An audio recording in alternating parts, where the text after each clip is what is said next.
اتفاق عزم استحکام کو عدم استحکام قرار دیا اور اس پر عدم اعتماد کا اظہار کیا۔ امن کے حوالے سے صورتحال اس وقت بہت گھمبیر ہے۔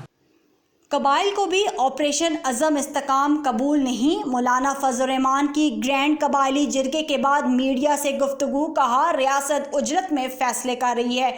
ماضی کے آپریشن میں قبائلیوں کا معاشی قتل کیا گیا، نوجوانوں کی تعلیم برباد، خواتین کو بھی مانگنے پر مجبور کیا گیا۔ آپریشن کے بعد لوگ واپس آئے تو ان کے گھر نہیں تھے۔ ایسی کیا وجہ تھی کہ آپریشن عزم استحکام پر وزیر اعظم ہاؤس کو وضاحت دینا پڑی؟ ایران کے ساتھ بات کر کے مسئلہ حل کر لیا جاتا ہے تو افغانستان کے ساتھ کیوں نہیں؟ افغانستان کے ساتھ ایک کمٹمنٹ لے کر آیا تھا، مسلح تنظیموں کو پرامن راستہ دینے پر اتفاق ہوا تھا۔ اس حوالے سے ایک میکانزم طے ہونا تھا لیکن نہیں کیا گیا۔ کون ہے جو اس خطے میں امن نہیں دیکھنا چاہتا؟